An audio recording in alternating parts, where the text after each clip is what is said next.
waxaan ka tacsiyanayaa aad iyo aadna aan uga xumahay in maalintii labaad baarlamaankii Soomaaliyeed uu xaniman yahay xildhibaano ka soo wada jeeda gobolka Gado oo qaarkood xaaraan lagu tilmaamayo qaarkoodna xalaal lagu tilmaamayo iyagii inay meediyaha ay isaga jawaabayaan adduunkii inuu nagu qoslay Soomaalidana ay nala yaaban tahay maalintii labaadna sharci darro iyo ciyaal suuqnimo iyo wax aan noo qalmin ay baarlamaankii Soomaaliyeed ka dhex socdaan dadkiina ay nala yaaban yihiin 259 mudane oo deegaanadooda laga soo doortayna ay daawanayaan xildhibaanadan meediyaha isaga jawaabaya waa wax aad iyo aad u falxun waana natiijada waxqabadka labadii sano ee madaxweyne Farmaajo uu gobolka Gado gacanta uu ku hayay isagoo naf iyo maal iyo dhaqaalaba runtii cagdigay sidii xildhibaanada gobolka Gado looga reebi lahaa doorashada Soomaaliya maantana ay marayso baarlamaankii Soomaaliyeed in iyagu uu xaniman yahay qas iyo fowdana ay ka dhex wadaan gudaha xarunta Villa Baydhabo aad iyo aad baan arrintaas ugu xumahay anigoo kamid ah waxgaradka deegaanka ka soo jeeda ma ahan arrin lagu faani karo kaftankii baa naga xirmay waa arrin aad iyo aad u falxun waa natiijo aan lagu faani karin waana wax ay tahay inaan isaga tacsiyeyno ummadda Soomaaliyeedna aan ka raaligelino meel kastoo ay joogaan waxaan rabaa inaan halkaan fariin uga diro Sheekh Aadan Maxamed Nuur Sheekh Aadan Madoobe gudoomiyaha cusub ee baarlamaanka Soomaaliya oo markii labaad ku guuleystay in uu Soomaaliya gudoomiye u noqdo Sheekh Aadan Madoobe doorashadaadii natiijadii ka soo baxday Soomaaliya meel aan lagaga dabaaldegin ma jirto mana jirto jacayl gaar ah oo runtii lagu qabay iyo xiise gaar ah lagu qabay ee wixii loo soo cabinayay ee la soo dhaweynayay wuxuu ahaa sharciga iyo sareynta sharciga iyo kala dambeynta iyo dastuurka iyo qaanuunka ummadda Soomaaliyeed oo si sax ah ummadda loogu hago wixii mursal lagu diidanaa waxay ahayd gudoomiye baarlamaan oo la leeyahay oo jeeb ku jira hay'ado isku milma iyo sareynta sharciga oo meesha laga saaray adigana waxa lagu soo dhaweynayay waxay ahayd waa in qaanuunka sareeyay ahayd qaanuunku inuu sareeyay ahayd in hay'adda sharci dejintu ay ku dhaqanto axdiga iyo qaanuunka iyo dastuurka iyo xeerarka dalku yaallay ahayd waxa la siib daraa ah in ay saameyn kugu yeesheen sida aan xogta ku helno midowga musharaxiinta oo ragga ugu waaweyn ay kugula talinayaan ama cadaadis kugu saarayaan 16 kursi ee Ceelwaaq iyo 16 kursi oo kale oo Garbaharey guud ahaanba doorashada in laga reebo iyagoo u nisbeenaya sida aan xogta aan ku helayno ama ila wargala ay noo xaqiijinayaan in kuraastaasi ay haddii la ansixiyo ama Ceelwaaq ama Garbaharey ay yihiin kuwa isku qabaa'il ah dad walaala ay yihiin dad wada dhashay ay yihiin ama ay Farmaajo u codeynayaan ama ay Siciidan u codeynayaan sidaas daraadeed inay ku habboon tahay doorashada in ay laga reebo kooram ay ku dhimayaan uusan jirin arrintaasi waa nasiib darro sababahaas ayaana keenaya sida aan aaminsanahay in aad ka cayjigtid ama aad ka dhuumatid xaqiiqooyin hortaada yaala Sheekh Aadan Madoobe waxa ay Soomaaliya kugu qiimeynaysaa waa sida asraynta sharciga u ilaalisid qaanuunka dalka iyo xeerarka dalka 16 kursi ee laga soo doortay deegaan doorashada Ceelwaaq waxa faylkooda gacanta ku hayay gudoomiyaha xilka kaga horeeyay mudana dhabar cad isaga ayaa faylkaas kugu wareejiyay waxay ahayd arrin ka horeysa wadadii isagu u maray inaad marsiisay sharcigan aad u helisid bay Soomaalidu ka sugaysay laakiin maalintii labaad kulankii labaad ee baarlamaanka oo officialka ah oo fowdo ay ka dhex socoto inaad tiraahid waxaan qabanayaa guddi doorasho oo aad xaqiiqada waajihi weydid oo aad cabsatid runtii waxay muujinaysaa karti darray muujinaysaa waana wax aad iyo aad looga xumaado waxaa lagu qiimeynayaa sida aad sareynta sharciga ugu hogaansatid waxaana ka digaynaa oo aan indhaha ku haynaa cadaadiska ay kugu hayaan midowga musharaxiinta iyagoo leh kuraastan ama Siciidan ay u codeynayaan ama Farmaajo waana si darro inaad u dhaganuglaatid ama dhageysatid baaqyada noocaas ah waxaan rabaa inaan halkan ku soo gabagabeeyo ugu dambeyntii madaxweyne Maxamed Cabdullaahi Farmaajo xalay waxaan xoogaal u nahay saqbarkii in xildhibaanadan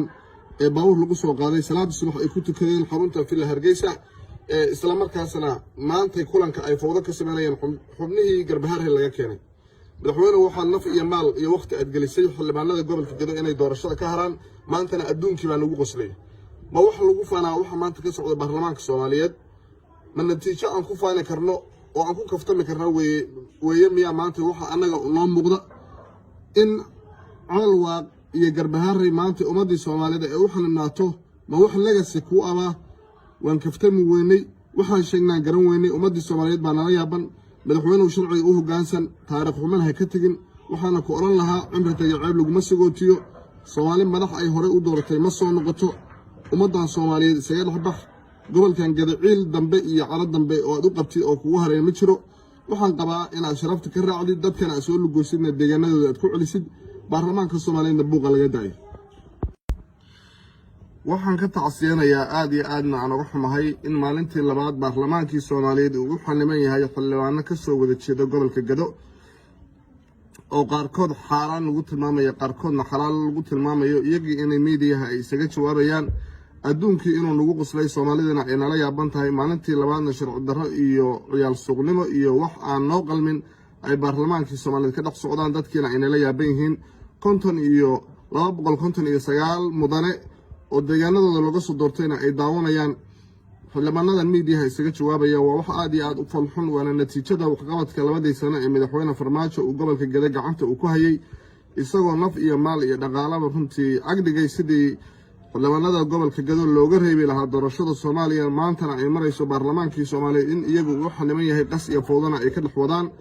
gudaha xarunta Villa Baydhabo aad iyo aad baan arrintaas uga xumahay anigoo kamid ah waxgaradka deegaanka ka soo jeeda ma ahan arrin lagu faani karo kaftankii baa naga xirmay waa arrin aad iyo aad u falxun waa natiijo aan lagu faani karin waana wax ay tahay inaan isaga tacsiyeyno ummadda Soomaaliyeedna aan ka raaligelino meel kastoo ay joogaan waxaan rabaa inaan halkan fariin uga diro Sheekh Aadan Maxamed Nuur Sheekh Aadan Madoobe gudoomiyaha cusub ee baarlamaanka Soomaaliya oo markii labaad ku guuleystay in uu Soomaaliya gudoomiye u noqdo Sheekh Aadan Madoobe doorashadaadii natiijadii ka soo baxday Soomaaliya meel aan lagaga dabaaldegin ma jirto mana jirto jacayl gaar ah oo runtii lagu qabay iyo xiise gaar ah lagu qabay ee wixii loo sacabinayay ee la soo dhaweynayay wuxuu ahaa sharciga iyo sareynta sharciga iyo kala dambeynta iyo dastuurka iyo qaanuunka ummadda Soomaaliyeed oo si sax ah ummadda loogu hago wixii mursal lagu diidanaa waxay ahayd gudoomiye baarlamaan oo la leeyahay oo jeeb ku jira hay'ado isku milma iyo sareynta sharciga oo meesha laga saaray adigana waxa lagu soo dhaweynayay waxay ahayd waa in qaanuunka sareeyay ahayd qaanuunku inuu sareeyay ahayd in hay'adda sharci dejintu ay ku dhaqanto axdiga iyo qaanuunka iyo dastuurka iyo xeerarka dalku yaallay ahayd waxa nasiib darro ah in ay saameyn kugu yeesheen sida aan xogta ku helno midowga musharaxiinta oo ragga ugu waaweyn ay kugula talinayaan ama cadaadis kugu saarayaan 16 kursi ee Ceelwar iyo 16 kursi oo kale oo Garbaharey guud ahaanba doorashada in laga reebo iyagoo u nisbeenaya sida aan xogta aan ku helayno ama ila wargala ay noo xaqiijinayaan in kuraastaasi ay haddii la ansixiyo ama Ceelwar ama Garbaharey ay yihiin kuwa isku qabaa'il ah dad walaala ay yihiin dad wada dhashay ay yihiin ama ay Farmaajo u codeynayaan ama ay Siciidan u codeynayaan sidaas daraadeed inay ku habboon tahay doorashada in ay laga reebo kooram ay wax u dhimayaan uusan jirin arrintaasi waa nasiib darro sababahaas ayaana keenaya sida aan aaminsanahay inaad ka cayjigtid ama aad ka dhuumatid xaqiiqooyin hortaada yaalla Sheekh Aadan Madoobe waxa ay Soomaaliya kugu qiimeynaysaa waa sida aad sareynta sharciga u ilaalisid qaanuunka dalka iyo xeerarka dalka 16 kursi ee laga soo doortay deegaan doorashada Ceelwar waxa faylkooda gacanta ku hayay gudoomiyaha xilka kaga horeeyay mudana dhabar cad isaga ayaa faylkaas kugu wareejiyay waxay ahayd arrin ka horeysa wadadii isagu u maray inaad marsiisay sharcigan aad u helisid bay Soomaalidu ka sugaysay laakiin maalintii labaad kulankii labaad ee baarlamaanka oo officialka ah oo fowdo ay ka dhex socoto inaad tiraahid waxaan qabanayaa guddi doorasho oo aad xaqiiqada waajihi weydid oo aad cabsatid runtii waxay muujinaysaa karti darro ay muujinaysaa waana wax aad iyo aad looga xumaado waxaa lagugu qiimeynayaa sida aad sareynta sharciga ugu hoggaansatid waxaana ka digaynaa oo aan indhaha ku haynaa cadaadiska ay kugu hayaan midowga musharaxiinta iyagoo leh kuraastan ama Siciidana bay u codeynayaan ama Farmaajo waana si darro inaad u dhaganuglaatid ama dhegaysatid baaqyada noocaas ah waxaan rabaa inaan halkan ku soo gabagabeeyo ugu dambeyntii madaxweyne Maxamed Cabdullaahi Farmaajo xalay waxaan xoogaal u nahay saqbarkii in xildhibaanadan ee baawur lagu soo qaaday salaada subax ay ku tukadeen xarunta Villa Hargeysa isla markaasna maanta kulanka ay fowdo ka sameeyeen xubnihii Garbaharey laga keenay madaxweyne waxaa naf iyo maal iyo waqti aad gelisay xildhibaanada gobolka Gado inay doorashada ka haraan maantana adduunkii baa lagu qoslay ma wax lagu faanaa waxa maanta ka socda baarlamaanka Soomaaliyeed ma natiijo aan ku faani karno oo aan ku kaftami karno weeye miyaa maanta waxa anaga noo muuqda in Ceelwar iyo Garbaharey maanta ummadii Soomaaliyeed ay u xalinaato ma wax legacy ku abaa waan kaftami weynay waxaan sheegnaa garan weynay ummadii Soomaaliyeed baa nala yaaban madaxweynuhu sharciga u hoggaansan taariikh xuman ha ka tagin waxaana ku oran lahaa cimriga ceeb laguma sagootiyo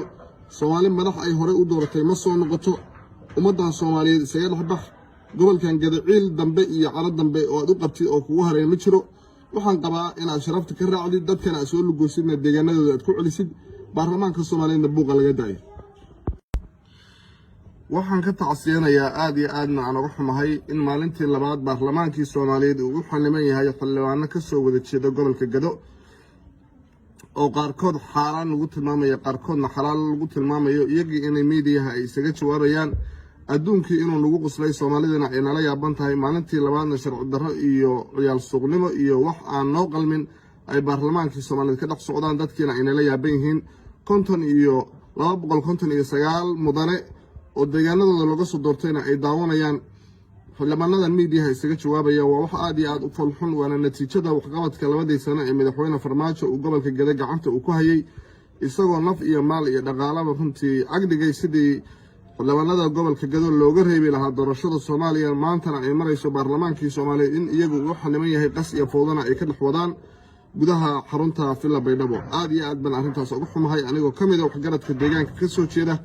ma ahan arrin lagu faani karo kaftankii baa naga xirmay waa arrin aad iyo aad u falxun waa natiijo aan lagu faani karin waana wax ay tahay inaan isaga tacsiyeyno ummadda Soomaaliyeedna aan ka raaligelino meel kastoo ay joogaan waxaan rabaa inaan halkaan fariin uga diro Sheekh Aadan Maxamed Nuur Sheekh Aadan Madoobe gudoomiyaha cusub ee baarlamaanka Soomaaliya oo markii labaad ku guuleystay in uu Soomaaliya gudoomiye u noqdo Sheekh Aadan Madoobe doorashadaadii natiijadii ka soo baxday Soomaaliya meel aan lagaga dabaaldegin ma jirto mana jirto jacayl gaar ah oo runtii lagu qabay iyo xiise gaar ah lagu qabay ee wixii loo sacabinayay ee la soo dhaweynayay wuxuu ahaa sharciga iyo sareynta sharciga iyo kala dambeynta iyo dastuurka iyo qaanuunka ummadda Soomaaliyeed oo si sax ah ummadda loogu hago wixii mursal lagu diidanaa waxay ahayd gudoomiye baarlamaan oo la leeyahay oo jeeb ku jira hay'ado isku milma iyo sareynta sharciga oo meesha laga saaray adigana waxa lagu soo dhaweynayay waxay ahayd waa in qaanuunka sareeyay ahayd qaanuunku inuu sareeyay ahayd in hay'adda sharci dejintu ay ku dhaqanto axdiga iyo qaanuunka iyo dastuurka iyo xeerarka dalku yaallay ahayd waxaa nasiib darro ah in ay saameyn kugu yeesheen sida aan xogta ku helino midowga musharaxiinta oo ragga ugu waaweyn ay kugula talinayaan ama cadaadis kugu saarayaan 16 kursi ee Ceelwaaq iyo 16 kursi oo kale oo Garbaharey guud ahaanba doorashada in laga reebo iyagoo u nisbeenaya sida aan xogta aan ku helayno ama ila wargala ay noo xaqiijinayaan in kuraastaasi ay haddii la ansixiyo ama Ceelwaaq ama Garbaharey ay yihiin kuwa isku qabaa'il ah dad walaala ay yihiin dad wada dhashay ay yihiin ama ay Farmaajo u codeynayaan ama ay Siciidan u codeynayaan sidaas daraadeed inay ku habboon tahay doorashada in ay laga reebo quorum ay wax u dhimayaan uusan jirin arrintaasi waa nasiib darro sababahaas ayaana keenaya sida aan aaminsanahay inaad ka caydshigtid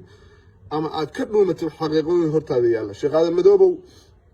waxa ay Soomaaliya kugu qiimeynaysaa waa sida asraynta sharciga u ilaalisid qaanuunka dalka iyo xeerarka dalka 16 kursi ee laga soo doortay deegaan doorashada Ceelwaaq waxa faylkooda gacanta ku hayay gudoomiyihii xilka kaga horeeyay mudana dhabar cad isaga ayaa faylkaas kugu wareejiyay waxay ahayd arrin ka horeysa wadadii isagu u maray inaad marsiisay sharcigan aad u helisid bay Soomaalidu ka sugaysay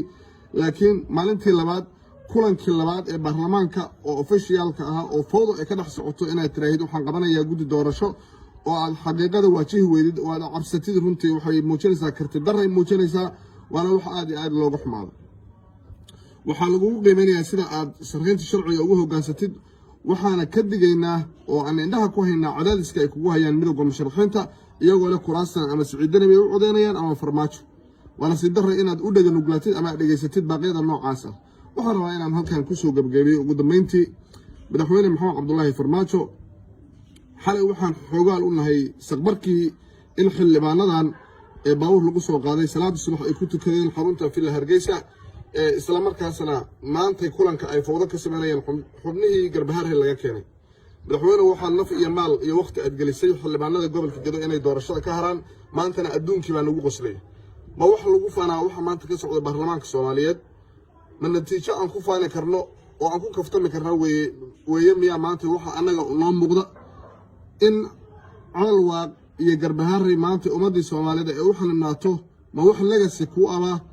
waan kaftami weynay waxaan sheegnaa garan weynay ummadii Soomaaliyeed baa nala yaaban madaxweynuhu sharciga u hoggaansan taariikh xuman ha ka tagin waxaana ku oran lahaa cimriga ceeb laguma sagootiyo Soomaali madax ay hore u dooratay ma soo noqoto ummadan Soomaaliyeed isaga dhaxbax gobolkan Gado ciil dambe iyo cala dambe oo aad u qabtid oo kugu hareey ma jiro waxaan qabaa inaad sharafta ka raacdid dadkana aad soo lugoosidna deegaanadooda aad ku celisid baarlamaanka Soomaaliyeedna buuqa laga daayo waxaan ka tacsiyanayaa aad iyo aadna aan uga xumahay in maalintii labaad baarlamaankii Soomaaliyeed uu u xaniman yahay xildhibaano ka soo wada jeeda gobolka Gado oo qaarkood xaaraan lagu tilmaamayo qaarkoodna xalaal lagu tilmaamayo iyagii inay meediyaha ay isaga jawaabayaan adduunkii inuu nagu qoslay Soomaalidana ay nala yaaban tahay maalintii labaadna sharci darro iyo ciyaal suuqnimo iyo wax aan noo qalmin ay baarlamaankii Soomaaliyeed ka dhex socdaan dadkiina ay nala yaaban yihiin 259 mudane oo deegaanadooda laga soo doortayna ay daawanayaan xildhibaanadan meediyaha isaga jawaabaya waa wax aad iyo aad u falxun waana natiijada waxqabadka labadii sano ee madaxweyne Farmaajo uu gobolka Gado gacanta uu ku hayay isagoo naf iyo maal iyo dhaqaalaba runtii agdhigay sidii xildhibaanada gobolka Gado looga reebi lahaa doorashada Soomaaliya maantana ay marayso baarlamaankii Soomaaliyeed in iyagu uu xaniman yahay qas iyo fowdana ay ka dhex wadaan gudaha xarunta Villa Baydhabo aad iyo aad baan arrintaas ugu xumahay anigoo kamid ah waxgaradka deegaanka ka soo jeeda ma ahan arrin lagu faani karo kaftankii baa naga xirmay waa arrin aad iyo aad u falxun waa natiijo aan lagu faani karin waana wax ay tahay inaan isaga tacsiyeyno ummadda Soomaaliyeedna aan ka raaligelino meel kastoo ay joogaan waxaan rabaa inaan halkan fariin uga diro Sheekh Aadan Maxamed Nuur Sheekh Aadan Madoobe gudoomiyaha cusub ee baarlamaanka Soomaaliya oo markii labaad ku guuleystay in uu Soomaaliya gudoomiye u noqdo Sheekh Aadan Madoobe doorashadaadii natiijadii ka soo baxday Soomaaliya meel aan lagaga dabaaldegin ma jirto mana jirto jacayl gaar ah oo runtii lagu qabay iyo xiise gaar ah lagu qabay ee wixii loo sacabinayay ee la soo dhaweynayay wuxuu ahaa sharciga iyo sareynta sharciga iyo kala dambeynta iyo dastuurka iyo qaanuunka ummadda Soomaaliyeed oo si sax ah ummadda loogu hago wixii mursal lagu diidanaa waxay ahayd gudoomiye baarlamaan oo la leeyahay oo jeeb ku jira hay'ado isku milma iyo sareynta sharciga oo meesha laga saaray adigana waxa lagu soo dhaweynayay waxay ahayd waa in qaanuunka sareeyay ahayd qaanuunku inuu sareeyay ahayd in hay'adda sharci dejintu ay ku dhaqanto axdiga iyo qaanuunka iyo dastuurka iyo xeerarka dalku yaallay ahayd waxa la siib daraa ah in ay saameyn kugu yeesheen sida aan xogta ku helno midowga musharaxiinta oo ragga ugu waaweyn ay kugula talinayaan ama cadaadis kugu saarayaan 16 kursi ee Ceelwaaq iyo 16 kursi oo kale oo Garbahaaray guud ahaanba doorashada in laga reebo iyagoo u nisbeenaya sida aan xogta aan ku helayno ama ila wargala ay noo xaqiijinayaan in kuraastaasi ay haddii la ansixiyo ama Ceelwaaq ama Garbahaaray ay yihiin kuwa isku qabaa'il ah dad walaala ay yihiin dad wada dhashay ay yihiin